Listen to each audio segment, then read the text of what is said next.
फिटाए पंहिंजो पाण सां तो कईया पाण।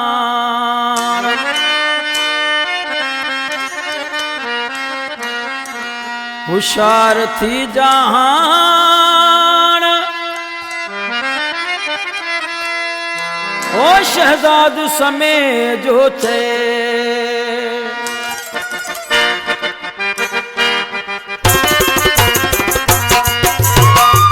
तो मूसा पान फिटायो कोई तो मूंखे कैद करायो। जॾहिं मोटी वापस ईंदुसि मां तोखां वेर पंहिंजा वठी वेंदुसि मां। जॾहिं मोटी वापस ईंदुसि मां तोखां वेर पंहिंजा वठी वेंदुसि मां। पहिरियों तो मूंसां पान फिटायो कोई तो मूंखे कैद करायो।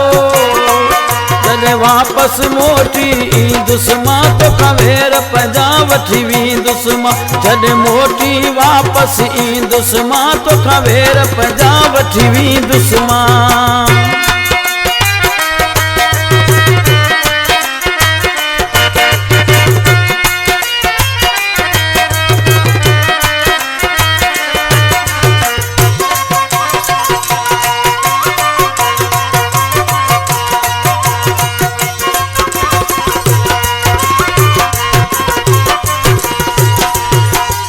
छॾियां तो तोखे ॿुधाए तुंहिंजूं छॾींदुसि निंडूं फिटाए।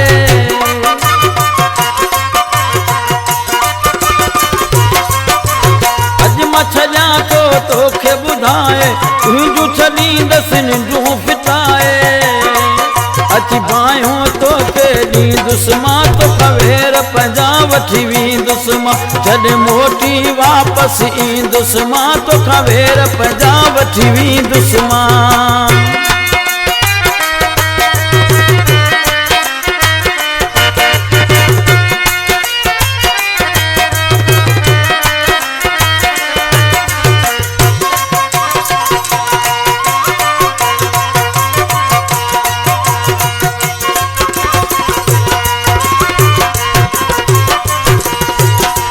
सबक अहिड़ो तोखे ॾिस तो सेखारियां कीअं जतारा तोखे ॾेखारियां।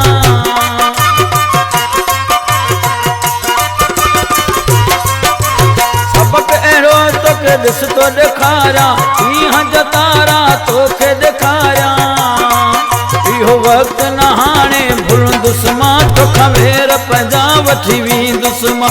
जॾहिं मोटी वापस ईंदुसि मां तोखां वेर पंहिंजा वठी वेंदुसि मां।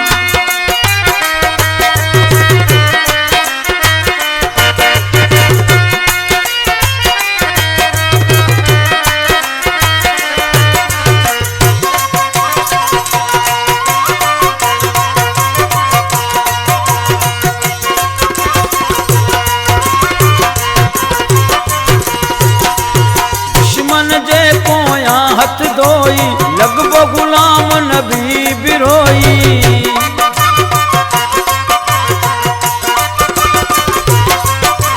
दुश्मन जे पोयां हथ धोई लॻबो गुलाम नबी बिरोही। किथे लिखंदे ॻोल्हे लहंदुसि मां तोखां वेर पंहिंजा वठी वेंदुसि मां। अची बाहियूं तोखे ॾींदुसि मां तोखां वेर पंहिंजा वठी वेंदुसि मां।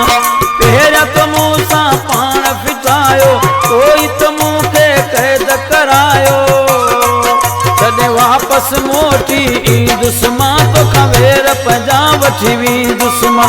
जॾहिं वापस मोटी ईंदुसि मां तोखां वेर पंहिंजा वठी वेंदुसि मां।